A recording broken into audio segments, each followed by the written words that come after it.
अस्सलामु अलैकुम वरहमतुल्लाहि ताला वबरकातुहू। मालिके लम यज़ल का हम पर करोड़ों एहसान है कि उसने हमें एक मर्तबा फिर अपने घर में बैठकर अपना और अपने हबीब मुकर्रम सल्लल्लाहु अलैहि वसल्लम का ज़िक्र करने की तौफ़ीक़ अता फ़रमाई है। दुआ करें कि आज के उन्वान के हवाले से मैं यहाँ पर जो कुछ भी बयान करूँ, रब्बे ज़ुल जलाल मुझे हक़ और सच बयान करने और फिर हम सबको सुनकर अमल करने की तौफ़ीक़ अता फ़रमाए। अल्लाह ताला का बेहद्दो बेहिसाब शुक्र अदा किया करें कि उसने हमें एक मर्तबा फिर अपने घर में बैठने की भी तौफ़ीक़ अता फ़रमाई है। दौरे पुरफ़ितन में लोगों के पास वक्त नहीं है कि वो अपने अल्लाह के लिए वक्त निकालें, और हम खुश नसीब हैं कि अल्लाह ने अपने घर में हम सबको आने की तौफ़ीक़ अता फ़रमाई है।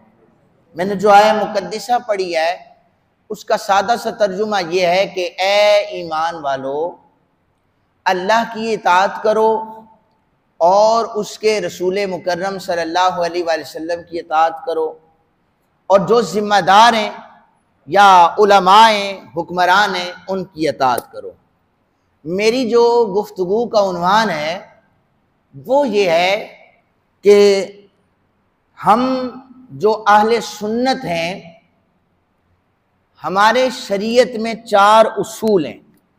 आपने आज की गुफ्तगू को लाज़मन दिल के कानों से सुन लेना है, आपको इंशाअल्लाह फ़ायदा होगा। शरीयत मुताहरा के 4 उसूल वाज़े तौर पर मौजूद हैं। सबसे पहला ये है कुरान मजीद, दूसरा है हदीस मुबारका यानी फरमाने रिसालत माब सल्लल्लाहु अलैहि वसल्लम, तीसरा है इजमाए उम्मत, और चौथा है क़यास। क्या है चौथा? अहकामाते खुदावंदी कुरान पाक में बयान किए जाते हैं।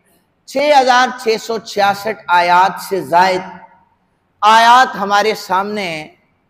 वो हम अहकामात उलमा जो हैं अवामुन्नास तक बयान कर देते हैं। कुछ ऐसे अहकामात हैं कि कुरान पाक ने उन्हें इशारतन जिक्र किया है, तफसील बयान नहीं की। हमें वो कैसे पता चलेंगे? वो हमें फरमाने रिसालत माब सल्लल्लाहु अलैहि वसल्लम से पता चलेंगे। और कुछ ऐसे हैं कि जिनकी तफसील कुरान पाक ने जिनका हुक्म दे दिया, तफसील नबी अकरम सल्लल्लाहु अलैहि वसल्लम की सुन्नत से सामने आ गई, और उम्मत के मुक्तदर उलमा मुहद्दिसीन जो मुज्तहिदीन हैं, उन्होंने इस पर स्टैंप जारी कर दी कि ये मसला जो है कुरान और हदीस से लेकर अब ये मसला कतई बन चुका है, दायमी बन चुका है, लिहाजा इसे इजमाए उम्मत कहा जाता है। क़यास किसे कहा जाता है? जो मसला ना कुरान पाक में हो ना हदीस मुबारका में हो, लेकिन उसकी इल्लत, उसकी वजह अहादीस में भी मिलती हो, किसी जगह पर कोई एक सूरत निकलती हो, और उसकी इल्लत किसी न किसी जगह पर कुरान पाक से भी मिलती हो, तो उस पर जो मुज्तहिद उलमा हैं वो मिल बैठकर मसले का इस्तिंबात करते हैं, किसी मसले को अखज़ करते हैं, उसे क़यास कहा जाता है। ये जो मौजूदा दौर है, इसमें आपने देखा होगा एक सवाल बड़ा किया जाता है, हमें कुरान से दिखाओ, इसके अलावा हम नहीं मानेंगे, यही कहा जाता है। या कहा जाता है भाई छोड़ो क़यास को, छोड़ो इजमाए उम्मत को, ये तुम कहां से लेके आ गए हो, हमें या कुरान चाहिए या रसूलुल्लाह का फरमान चाहिए। अब देखें, देखने में कितना वैलिड पॉइंट है ये कि भाई बंदा गलत थोड़ी कह रहा है, ये कह रहे मुझे कुरान से दिखाओ, लिहाजा मौलाना साहब आप कुरान से हमें मसला दिखाएं। आप छोड़ें कियास को, आप छोड़ें इजमाए उम्मत को, हमें हदीस से मसला दिखाएं। याद रखें ये जो 4 उसूल हैं ये कुरान पाक से साबित हैं। कुरान पाक ने खुद कहा, जो मैंने पहली आयत मुकद्दसा पढ़ी है, अतीउल्लाह, अल्लाह की इताअत करो, व अतीउर रसूल, मेरे रसूल की इताअत करो, व उलिल अम्रि मिनकुम, और जो जिम्मेदारान हैं उनकी इताअत करो। या इस आयत मुबारका में कुरान ने 3 उसूल बयान किए हैं। एक है अल्लाह की इताअत, जो शरीयत का पहला उसूल है। मैं आगे मिसालें बयान करूंगा, आपको समझ आ जाएगी। अभी मैं एक ग्राउंड तैयार करके आपके सामने रख रहा हूं, एक सिनेरियो रख रहा हूं कि मैं किस उन्वान पर गुफ्तगू कर रहा हूं। आपको समझ आ रही है ना? कुरान पाक ने 3 उसूल बयान किए। एक अल्लाह वहदहु लम यज़ल यानी कुरान पाक, दूसरा इताअत मुस्तफ़ा करीम सल्लल्लाहु अलैहि वसल्लम, और तीसरा जिम्मेदारान की इताअत। कुरान, हदीस और इजमा को ये कुरान पाक ने बयान किए। फिर मैं आयत मुकद्दसा आपके सामने इजमा के हवाले से पढ़ रहा हूं। अगर कोई ये कहे हमें कुरान से चाहिए ना, उसके सामने इजमा की हदीस आयत मुबारका है। कुरान हकीम में अल्लाह रब्बुल जलाल ने इरशाद फरमाया, वयत्तबि गैरा सबीलिल मुमिनीना नुवल्लिही मा तवल्ला व नुस्लिही जहन्नम। जो मुसलमानों के राह से अपनी राहें जुदा कर ले, जो मुसलमानों के जिम्मेदारान उलमा से अपने रास्ते का तयन अलग कर ले, यानी उम्मत इस रास्ते पर चल रही है जो सीधा है, ये कह नहीं मैंने अपना रास्ता निकालना है। फरमाया नुवल्लिही मा तवल्ला, फिर वो जहां चाहे चला जाए। जब क़यामत का मैदान सजेगा, नफ्सा नफ्सी का आलम होगा, व नुस्लिही जहन्नम, जिसने अपना रास्ता चुना होगा हम उसे जहन्नुम में औंधे मुंह गिरा देंगे। तो मतलब ये है कि हमें इजमाए उम्मत कुरान बता रहा है, तो लिहाजा इजमा जो है इस वक्त हुज्जत है। कोई ये ना कहा करे कि नहीं हमें इजमा की जरूरत नहीं है। इजमा कहां से मैंने दिखाया आपको? कुरान पाक से। ये हुज्जत है। क़यास दिखा देता हूं कुरान पाक से। ये फुकहा ने जो उसूल शरीयत के बयान किए हैं, ये कोई इसी तरह अपने पास से नहीं किए, ये कुरान ही से अखज़ किए गए हैं। फरमाया लाओ रद्दूहु इलर रसूली व इला उलिल अम्रि मिनहुम लअलिमहु लज़ीना यस्तंबितूनहु मिनहुम। उम्मत में ऐसे उलमा मौजूद हों जो मसाइल का इस्तिंबात जानते हों, जो इज्तिहाद की सलाहियत रखते हों। जब वो किसी मसले का इस्तिंबात करें तो उसे तस्लीम कर लिया करो। ये कौन कह रहा है? कुरान। तो पता ये चला कि इजमा भी कुरान से साबित है और क़यास भी कुरान से साबित है। ये सिर्फ और सिर्फ रसूल कायनात सल्लल्लाहु अलैहि वसल्लम की उम्मत को एजाज हासिल है कि अल्लाह रब्बुल जलाल ने, ये चूंकि आखिरी उम्मत है, अल्लाह वहदहु लम यज़ल ने इसके लिए आसानी ये पैदा कर ली कि अगर इसके जो बड़े उलमा हैं, अगर इन्हें किसी मसले में मुश्किलात आ जाए तो ये इजमा पर भी अमल कर सकते हैं और ये क़यास पर भी अमल कर सकते हैं। लिहाजा किसी का ये कहना हमें कुरान से मसला दिखाओ, उसे कहो भाई कुरान से जो मसला है हम तुम्हें इजमा की सूरत में भी दिखाएंगे, क़यास की सूरत में भी दिखाएंगे। आपने अक्सर व बेशतर उलमा से तकारीर में सुना है, वो कहते हैं इस मसले पर क़यास कुरान से है, इस मसले पर इजमाए उम्मत है। तो याद रखें, जब उलमा कह देना इस पर क़यास है या इस पर इजमा है, तो वो साबित जब मसला करेंगे ना, आप सवाल जब करेंगे वो उलमा मसला साबित करेंगे, तो अगर उन्होंने कहा इस पर हदीस है तो वह हदीस से साबित करेंगे। अगर उलमा कहेंगे इस पर आयत है तो वह आयत से साबित करेंगे। अगर वो कह देना इस पर इजमाए उम्मत है तो वो इजमाए उम्मत से साबित करेंगे। अगर वो कहें ना इस पर क़यास है तो वो मुज्तहिद उलमा का क़यास इस पर पेश करेंगे। हम चूंकि आले सुन्नत हैं और हमारे फिकी मसाइल भी इन्हीं 4 चीजों पर जो है वो मौजूद हैं, कुरान, हदीस, इजमा और क्यास। अब मैं आपको पहली मिसाल देता चलूं। अब आपको मेरा सारा उन्वान जो अभी तक खुश्क लग रहा है, पता नहीं ये क्या लेकर आज बैठ गए। हमारा मिंबर रसूल, ये जो मिंबर है नबी पाक सल्लल्लाहु अलैहि वसल्लम की ये सुन्नत है, इससे अवामुन नास को सिर्फ ये नहीं है कि मैं आपको फजाइल समझाऊं, फिर मैं आपको मसाइल समझाऊं, या वो चीजें जो आपके समझने वाली हों वो मैं कभी बयान ही ना करूं, तो ऐसी बात नहीं है। क्योंकि हमारे इस वक्त दौरे पुरफितन में आम सा बंदा उठकर ये सवाल कर देता है, हमें कुरान से दिखाया जाए, तो उलमा उसे समझाते रहते हैं, वो सुनने के लिए तैयार ही नहीं होता। दूसरे कहते देखे मौलवियों की दबिया सच। हालांकि उसे हो सकता है अस्तंजे के मसाइल सही पता ना हो, लेकिन लोगों में ये अट्रैक्टिव बात है ना, अट्रैक्शन कर रही है कि ठीक ही तो कह रहे हैं, कुरान से दिखाओ। हम इसलिए अर्ज कर रहे हैं, इजमा भी कुरान से साबित है, कियास भी कुरान से साबित है, और ये रसूल कायनात सल्लल्लाहु अलैहि वसल्लम की उम्मत के लिए हुज्जत बनाया गया है। ये एजाज सिर्फ रसूल कायनात सल्लल्लाहु अलैहि वसल्लम की उम्मत को हासिल है।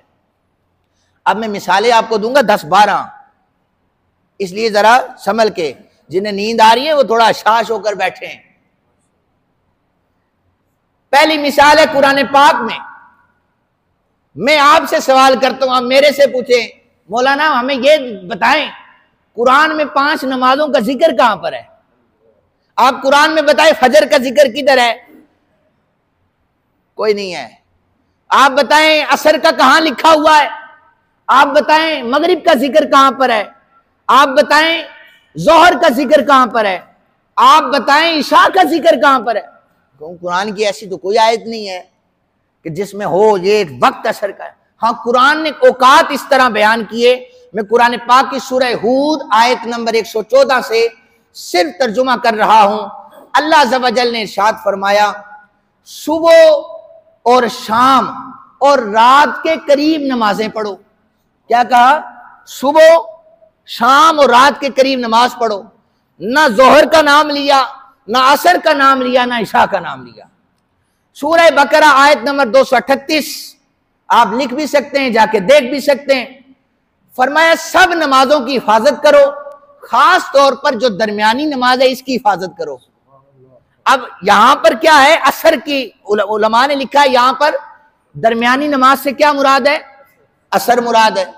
कुरान ने असर का नाम नहीं लिया, दरमियान जिक्र किया है। कुरान पाक ने इशारतन जिक्र कर दिया। अब हमने देखा कि ये मुस्कुरान ये कह रहा है, कौन से उसूल मैंने बयान किए? कुरान, हदीस, इजमा और क्यास। कुरान ने इशारतन जिक्र कर दिया सुबह, शाम, दरमियाना। हमने दरवाजे पे दस्तक दी आमिना के लाल जनाबे मोहम्मद रसूलुल्लाह सल्लल्लाहु अलैहि वसल्लम। हुजूर कुरान ये कहता है, आप तफसीर बयान करें। तो नबी अकरम सल्लल्लाहु अलैहि वसल्लम ने अपने अमल से फजर पढ़ के बताया कि कुरान ये कहता है कि 15वें पारे में आकिमिस सलाता, के नमाज कायम करो। पूरी आय मुबारका में जिक्र जो है वो ये है कि तुम फजर में पढ़े जाने वाला कुरान, क्या कहता है? फजर में पढ़े जाने वाला कुरान। हुजूर ने फजर के वक्त नमाज फजर पढ़ के उम्मत को बताया कि मसला कुरान ने इशारतन बताया है, मैं मोहम्मद अरबी तुम्हें तफसील बता रहा हूं, फजर इस अंदाज से अदा करनी है। कोई ये कहे कि हुजूर को छोड़कर हम सिर्फ डायरेक्ट अल्लाह के पास जाना चाहते हैं, वहीं से हम मसाइल अखज़ करना चाहते हैं, तो इंतहाई मुश्किल काम है। इसलिए अताअत रसूल को अपनाना होगा, क्योंकि कुरान ही हमें बता रहा है, ये जितनी चीजें मैं कुरान से कर रहा हूं, कि कुरान ही हमें बता रहा है कि मेरे नबी की इताअत करोगे वो दरअसल मुझ अल्लाह की इताअत होगी। हुजूर ने नमाज जोहर पढ़ के बताया, हुजूर ने नमाज असर पढ़ के बताया कि कुरान जिसे दरमियानी नमाज कह रहा है वो दरमियानी नमाज जोहर नहीं है, वो असर है। अब अगर सवाल किया जाए जोहर, असर, मगरिब, इशा के नाम कुरान से दे, आपके पास भी नहीं है और मेरे पास भी नहीं है। तो इसलिए हमने उसूल कौन से 4 सामने रखे? कुरान, हदीस, इजमा और क्यास। इजमाए उम्मत ये हो गया कि जो कमली वाले आका करीम सल्लल्लाहु अलैहि वसल्लम ने फरमाया है, ये कतई मसला है, क़यामत तक इसी मसले पर इजमाए उम्मत होगा। ये मसला इजमाए उम्मत है इस पर। दूसरी मिसाल सुने, कुरान ने जगह जगह जहां पर नमाज का जिक्र किया वहां पर साथ ज़कात का जिक्र किया। अब अगर आप उठ के सवाल करें कि मौलाना साहब आप हमें ये बताएं, कुरान, पूरा कुरान आप उठा लें, पूरे कुरान में जहां नमाज का जिक्र है वहां ज़कात का जिक्र के दो, ज़कात अदा करो। ना ये लिखा है कि कितनी देनी है, ना ये लिखा है इसकी शरह कितनी है, इसका निसाब कितना है, इसकी मुद्दत कितनी है, ये कुरान ने नहीं बताया। फिर हमने नबी पाक सल्लल्लाहु अलैहि वसल्लम की बारगाह में हाजिरी दी, हमें आका करीम सल्लल्लाहु अलैहि वसल्लम ने बताया इसका निसाब इतना है, इसकी शरह इतनी है, और इतने माल पर जब साल घूम के आए तो इंसान पर ज़कात देना लाजिम हो जाता है। कहां से पता चला हमें? फरमाने रसूल पाक सल्लल्लाहु अलैहि वसल्लम से। कुरान ने सिर्फ इशारतन कह दिया नमाज कायम करो और ज़कात अदा करो। तीसरी मिसाल दे रहा हूं, कुरान पाक ने जहां पर जिक्र किए बाकी मसाइल वहां पर किया, जब तुम सफर की हालत में हो नमाज को कसर कर लिया करो। क्या कहा? नमाज को कसर कर लें। आप मुझसे पूछे कसर क्या है, मैं आपको बताऊंगा कसर यह है कि जोहर की 4 हैं 2 पढ़े, असर की 4 हैं 2 पढ़े, इशा की 4 हैं 2 पढ़े। आप कहें जी नहीं नहीं हमें कुरान से बताएं, कुरान में किसी जगह पर नहीं लिखा कि जोहर की 2 होती हैं, असर की 2 होती हैं, इशा की। मसला कहां से पता चलेगा? तफसील बता रहा है आमिना का लाल जनाब मोहम्मद रसूलुल्लाह सल्लल्लाहु अलैहि वसल्लम। हजरत हदीस मुबारक सुने, बुखारी और मुस्लिम की हदीस पाक के रावी हजरत अब्दुल्लाह बिन उमर रदियल्लाहु ताला अन्हुमा हैं। आप कहते हैं हमने आका करीम सल्लल्लाहु अलैहि वसल्लम के साथ सफर किया, जोहर का वक्त आया, कुरान ने कहा कसर करो, लेकिन बताया नहीं कैसे करो, किस नमाज में करो, किस अंदाज से करो। सफर था, जब जोहर का वक्त आया नबी पाक सल्लल्लाहु अलैहि वसल्लम ने 4 के बजाय 2 पढ़ी। हमने अर्ज किया का मसला समझाएं। हुजूर ने कहा चूंकि हम सफर में हैं, कुरान कहता है सफर में कसर करो, हमने इसको 4 में 2 पढ़ी, हमने असर को 2 पढ़ा, हमने ईशा को 2 पढ़ा। अब ये मत कोई पूछे कि मगरिब की, तो मगरिब की 1.5 कोई नहीं है, मगरिब की 3 ही है, और वितर भी 3 है, वाजिब है, ये फर्ज की बता रहा हूं। तो ये बुखारी और मुस्लिम से हदीस मुबारक जब हमारे सामने मौजूद है, अब इस पर इजमाए उम्मत ये है कि जो मसला सहाबा किराम रिदवानुल्लाह ताला अन्हुम अजमईन ने बयान किया है, हदीस रसूल से हमें पता चला कि कसर किस अंदाज में करनी है। आपको समझ आ गई? 3 मिसालें हो चुकी हैं कि कुरान ने जिन्हें इशारतन जिक्र किया है उसे हुजूर के फरामीन ने खोल कर बयान कर दिया है। चौथी मिसाल यह है, हम मौजों पर मसा करते हैं, ऐसा ही है? आप बोले मौजों पर मसा करते हैं ना, किसी के पांव खराब हों, सर्दियां हों, बुजुर्ग पांव ठंडे पानी से दर्द करते हैं, फिर मौजों पर मसला करते हैं। कुरान में किसी जगह पर भी मौजों पर मसे का मसला नहीं। कुरान ने सिर्फ इतना कहा है सूरह मायदा में कि अपने पांव धो। क्या कहा है? पांव धो। मुगीरा बिन शोबा रदियल्लाहु ताला अन्हु हदीस पाक के रावी हैं, बुखारी शरीफ की हदीस मुबारक है। वो कहते हैं कि मैं नबी पाक सल्लल्लाहु अलैहि वसल्लम के साथ था और सफर में था, मेरी आंखों के सामने नबी पाक सल्लल्लाहु अलैहि वसल्लम ने मौजों पर मसा फरमाया। कुरान में मौजूद नहीं था, सिर्फ पांव दो। हुजूर शारे इस्लाम है, हुजूर ने अमल करके बताया। उम्मत में कभी किसी को परेशानी तकलीफ हो जाए तो मौजों पर मसा भी कर सकता है। 2 जुमे पहले ना एक शख्स मेरे पास मुलाकात करने आया, तो मुझे कहते शाह साहब मैं आपको बताऊं, और मैं ये जो जिक्र कर रहा हूं मैं आज उसे पूछ के जिक्र कर रहा हूं। कहता है मैं मौजों पर मसा नहीं करता, मैंने छोड़ दिया इसको। मैंने कहा आपने क्यों छोड़ा इसको? कहते जी, उसने मिसाल इधर राजा बाजार की तरफ, कहता है एक सैनिटरी दुकान पर एक शख्स है, कुरान पर बड़ा उबूर है उस बंदे को। तो एक दिन मैं उसके सामने मसा कर रहा था मौजों पर, मुझे कहता है कि जनाब मौजों पर मसा कुरान में लिखा ही नहीं, आप क्यों करते हैं? तो मैंने उसका वाकई नहीं लिखा हुआ। उस बंदे ने कहा पूरा कुरान उठाओ, एक जगह पर भी नहीं लिखा हुआ। तो मुझे मुखातिब कर कहता है मौलाना साहब मैंने फिर सोचा है कि देखे कितनी नमाजें हमारी ज़ाया हुई हैं ना, कितनी नमाजें हमने ज़ाया कर दी हैं, हम मसा करते रहे मौज़ों पर और कुरान में तो है ही नहीं है। फिर मैंने उसे एक चीज़ समझाई, मैंने कहा वो आलिम है? कहता आलिम नहीं, कुरान पर उबूर बहुत ज़्यादा है। हमारे लोग 2-4 दफ़ा तर्जुमा कुरान का पढ़ते हैं ना तो फिर उलमा को मशवरे देना शुरू कर देते हैं। इन्हें बड़ा शौक होता है उलमा को मशवरे देने का, कुरान ये कहता है, कुरान वो कहता है। कुरान क्या कहता है? अल्लाह की इज्जत की कसम है, तुम्हें सही तरीके से समझ नहीं है। मैंने उसको कहा मैं आपको समझा देता हूं मसला। वही की 2 अक़साम है, एक होती है वही मतलूब, एक होती है वही गैर मतलूब। मतलूब वो होती है जिसे आयात में पढ़ के बताया जाता है, जो आयात मेरे मुस्तफा करीम सल्लल्लाहु अलैहि वसल्लम के कल्बे अतहर पर नाजिल हुई हैं। वही गैर मतलूब वो होती है कि जो आयात बनकर नाजिल नहीं हुई लेकिन नबी अकरम सल्लल्लाहु अलैहि वसल्लम ने हदीस में उन्हें जिक्र फरमाया है। अब मौज़ों पर मसे का जिक्र कुरान में नहीं है। इमाम हसन बसरी ताबी हैं, वो कहते हैं 70 से ज़ायद सहाबा किराम मौज़ों पर मसा किया करते थे। मैं कहा राजा बाजार में बैठने वाले दुकानदार को ज्यादा पता है या रसूलुल्लाह के सहाबा को ज्यादा पता है? आप बता दें। 70 सहाबा ये अमल कर रहे हैं, उबूर दुकानदार को ज्यादा है कुरान पर। सहाबा को नहीं पता था कि हुजूर ने मसा किया है नहीं किया, कुरान में आया है या नहीं किया। अब भी कोई ऐसा शख्स जो इल्मी यतीम हो उठकर ये कहे नहीं कुरान से बताए मौजों पर मसा। मैंने कहा सारे इस्लाम है जो कुरान की खुली हुई तफसीर है, मेरे आका बता रहे हैं कि मौजों पर मसा है। बारह मुझे कहता है अच्छा मुझे आज समझे। मैंने कहा अभी भी स्टडी आप जरूर करें क्योंकि आप बदल रहे हैं। आपने पहले पूरी उम्र किया है फिर छोड़े रखा है, आज मेरे कहने पर फिर आप कर रहे हैं। तो बहरहाल उलमा से हमें सवाल जरूर करने चाहिए कि हो सकता है जाने अनजाने में कहीं पर हम गलत तरीके पर हों और हम आम अवामुन नास, हम असल में हम लोग दूसरे से मुतासर बहुत जल्दी हो जाते हैं, बहुत जल्दी मुतासर हो जाते हैं।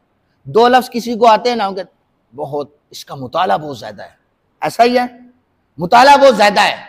वो आया तो वो ये कह रहा था, मैंने कहा वो कहे ना हमारे सामने आकर तो हम उसको समझा देंगे। खैर मैं आपको अब क्यास की मिसाल दे रहा हूं क्योंकि वक्त कम है। कुरान पाक में शराब की मुतलकन हुर्मत आई है, किसी नशे का जिक्र कुरान ने किया ही नहीं है। कुरान ने कहा है कि शराब हराम है। अब फरमाने रिसालत माब सल्लल्लाहु अलैहि वसल्लम भी हमारे सामने, क्यास की जो तारीफ है वो ये है कि जो मसाइल बराह रास्त ना कुरान में हो ना हदीस में हो, उसे वक्त के मुस्तहिद उलमा कोई इल्लत कुरान में पाकर हदीस में पाकर उसे उम्मत के सामने पेश कर दें, इसे कियास कहा जाता है। इल्लत क्या है? शराब के हराम होने की नशा क्या है? नशा हराम है, इल्लत उसमें यह पाई जाती है। अब कुरान ने मुतलकन कह दिया कि शराब हराम है। मुज्तहिदीन ने हमें मसला यह समझाया कि हर नशा आवर चीज जिसमें नशा पाया जाता है वो हराम है। आम आदमी जो नशा नहीं करता उसको ऐसे समझ लें, आम आदमी जो नशा नहीं करता उसको नशा आवर चीज सुंघा के देखे, मतलब जो नस्वार नहीं डालता वो एक दफा नस्वार डाल के देखे, जमीन इधर घूमती है उसे उधर घूमती हुई नजर आएगी, तो चक्कर पे चक्कर आएंगे। कोई भूल के डाल दे उसका भी यही हाल है। अब यहां पर फरमाया कि जो हीरोइन है, जो चर्स है, ये हराम है। क्या है? हराम है। वो चर्सियों के सामने अगर कह दो कहते हैं सुकून ही चरस में रखा है। अब हमें कुरान ने इल्लत नशे की बताई, ये हराम है। मुज्तहिदीन ने बता दिया इसमें इल्लत पाई जाती थी, तो इसलिए उन्होंने कियास ये किया कुरान पाक के इस मसले पर कि चूंकि हर नशा आवर चीज जिसमें नशा पाया जाता हो वो हराम है। सिगरेट के हवाले से अलग मसला है, नस्वार के हवाले से अलग मसला है। चूंकि वो जो नशे हैं, हीरोइन का, चर्स का, दिमाग का माउफ हो जाना, इज्जतों का ख्याल ना होना, वो अलग है। आखिरी जो मिसाल दे रहा हूं कियास की, कुरान पाक में सोना, चांदी और गल्ले के हवाले से लिखा हुआ है कि इन पर जो है वो सूद हराम है। क्या है? सूद हराम है। अब हदीस मुबारका में मौजूद है सूद के हवाले से, इसकी उर्मत के हवाले से। अब इल्लत देखी गई तो आज से मुराद है कि जो इमाम आजम अबू हनीफा रहमतुल्लाह ताला, इमाम अहमद बिन हम्बल, इमाम शाफी, मैं मुज्तहिद नहीं हूं, मैं एक तालिब इल्म आपके सामने बैठ, मैं बता रहा हूं वो मुज्तहिद थे। मैं ये नहीं कह रहा हूं उलमा का लफ्ज़ आता है तो आप मुझे भी ना समझा करें कि ये अपनी कह रहा है।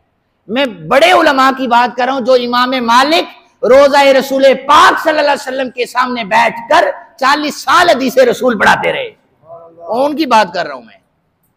उन मुज्तहिदीन ने मसला ये निकाल के बताया, आजकल जो बैंकों का निजाम है इसमें जो सूद है उसका लेन देन करना, सूदी मामलात करना, ये हराम है। आप में से कोई खड़ा होकर कहे बैंकों का निजाम कुरान में कहां लिखा है? सूद के हवाले से तो कुरान से सोना चांदी और गल्ले के हवाले से कहता है। मुज्तहिदीन ने मसला ये बताया कि नहीं। हाँ, याद रखें पहली जो मैंने आयत पढ़ी है कि क्यास भी हमारे लिए हुज्जत है, वो कुरान से है। मुज्तहिदीन ने मसला ये बताया इसमें इल्लत जो है वो नाजायज मुनाफाखोरी की है। क्या है? नाजायज मुनाफाखोरी की है। लिहाजा सूदी मामलात जितने भी हैं इसे क्यास ने हराम करार दे दिया। हमारे जितने मसाइल हैं शरीयत के आले सुन्नत के, वो 4 चीजों पर हैं, कुरान, हदीस, इजमाए उम्मत और क्यास है।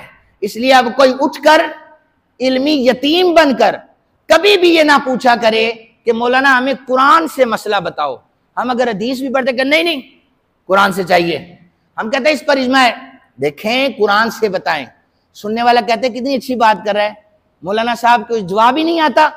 ये पूरी तकरीर करने का मकसद ये है, वीडियो भी बन रही है, आप लोग भी समाअत कर रहे हैं, कुछ की आंखें बंद हैं, कुछ जमाइयां ले रहे हैं, पता नहीं अल्लाह जाने समझ आ रही है नहीं आ रही। मैंने तो तैयारी की हुई है, अजान दे रहा हूं, बाकी समझ आए किसी को ना आए। तो बहरहाल इन चारों चीजों को मद्देनजर रखें।